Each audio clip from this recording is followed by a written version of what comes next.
कहानी के शुरुआत में हमें एक फोटोग्राफर विंड को दिखाया जाता है। आज सूरज ग्रहण लगने वाली थी। विंड उसी की तस्वीर लेने बहुत दूर एक वीराने में आया हुआ था। सूर्य ग्रहण लगते ही विंड तस्वीर लेकर वहां से वापस जाने लगता है। तभी विंड को एक बच्चा दिखाई देता है जो रो रहा था। विंड उसके पास जाता है और उसे अकेला देख अपने साथ चलने को कहता है, पर बच्चा वहां से भागने लगता है। विंड उस बच्चे को अकेला छोड़ना नहीं चाहता था, वह भी उसके पीछे जाने लगता है। अब दिन ढल चुकी थी, धीरे धीरे रात होने वाली थी, लेकिन वह बच्चा विंड को छोड़कर अंधेरे में गायब हो जाता है। रात होने की वजह से विंड वहीं आराम करने लगता है, पर ठंड की वजह से वह ठीक से सो नहीं पा रहा था। तभी विंड को एक घर दिखता है जो खाई के बीचों बीच थी। विंड सीढ़ियों के सहारे से नीचे चला जाता है।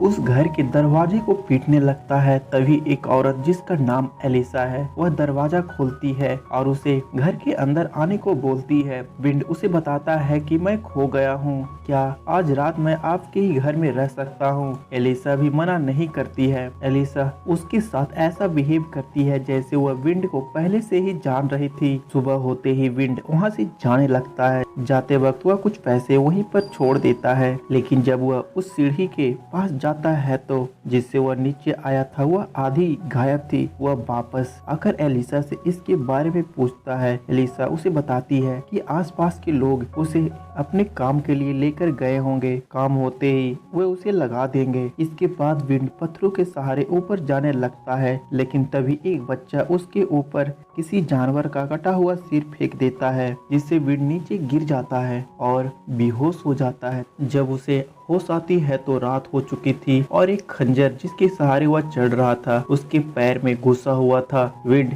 दर्द से करा रहा था। तभी एलिसा उसके पास आती है और उस खंजर को निकाल देती है। सुबह जब विंड की आँख खुलती है तो वह दोबारा से उसी बेड पर पड़ा हुआ था। घायल होने की वजह से विंड कुछ दिन वहीं पे बिताता है। विंड एलिसा से पूछता है, हमारे अलावा और भी कोई है इस जगह पर? इसके बारे में एलिसा उसे कुछ नहीं बताती। विंड उससे पूछता है, आखिर तुम हो कौन और इस सुनसान जगह पर क्या कर रही हो? एलिसा उसे कहती है कि देखो, मैं तुम्हारा हेल्प कर सकती हूँ और तुम्हें खाना भी दूंगी। वो यह सब बोलकर विंड के करीब आ रही थी, पर विंड उसे दूर रहने को बोलता है। इसके बाद वह मदद के लिए चिल्लाने लगता है, पर उसकी मदद करने वाला कोई नहीं था। तभी एक लड़का वहाँ आता है और विंड से पूछता है, क्या हुआ, क्या तुम्हें मदद की जरूरत है? विंड को एक उम्मीद की किरण दिखती है। वह भागता हुआ उसके पास जाता है और उसे ऊपर से रस्सी फेंकने को कहता है। वह लड़का रस्सी की मदद से उसे ऊपर खींचने लगता है, पर आधे ही रास्ते पर वह रस्सी को खींचना बंद कर देता है और विंड को परेशान करने लगता है। वो उसके ऊपर पेशाब भी कर देता है। पत्थरों से टकराने की वजह से विंड बेहोश हो जाता है। तभी वहाँ पे एलिसा आती है जो उन लड़कों को उनकी ही भाषा में डांट कर उन्हें वहाँ से भगा देती है। अब विंड ने भी मान लिया था कि वह यहाँ से वापस नहीं निकल पाएगा। वे लड़के ऊपर से इनके लिए खाना गिराते, जिसे दोनों खाकर वहाँ रह रहे थे। तभी एक दिन एलिसा विंड को शराब पिलाती है। शराब की नशे में दोनों अल्टीमेट हो जाते हैं। विंड को लग रहा था कि एलिसा भी मेरी तरह यहाँ फंसी हुई है। विंड अब वहीं पर सब्जियां लगाने लगता है। तभी एक लड़का उसके पास आता है और उसे कहता है, मैं पढ़ना चाहता हूँ। विंड भी उसकी मदद के लिए तैयार हो जाता है, लेकिन विंड कहता है, तुम्हें मुझे यहाँ से बाहर निकालना होगा। इसके बाद हम लोग दोनों फैमिली की तरह एक साथ रहेंगे। यह सुनकर लड़का कहता है, मैं कोशिश करता हूँ, और वहाँ से चला जाता है। रात में एलिसा विंड को बताती है कि तुम अब बाप बनने वाले हो। विंड अपने बच्चे को छोड़कर यहाँ से जाना नहीं अब चाहता था। एक रात दोनों सोए हुए थे, तभी विंड को चिल्लाने की आवाज सुनाई देती है। एलिसा विंड को बताती है कि वे लड़के कुछ रिचुअल कर रहे हैं। अब काफी दिन बीत चुका था और विंड ने उस लड़के को दोबारा नहीं देखा था जिससे उसने मदद मांगी थी। अगली सुबह एलिसा जोर जोर से रो रही थी। जब विंड बाहर जाकर देखता है तो उस लड़के को जिससे विंड ने मदद मांगी थी बाकी लड़कों ने मारकर टांग दिया था। यह देखकर विंड को बहुत बुरा लगता है। विंड एलिसा के पास जाता है। एलिसा उसे बताती है, यह मेरा बच्चा था जो तुम्हारी वजह से मारा गया। इतना बोलकर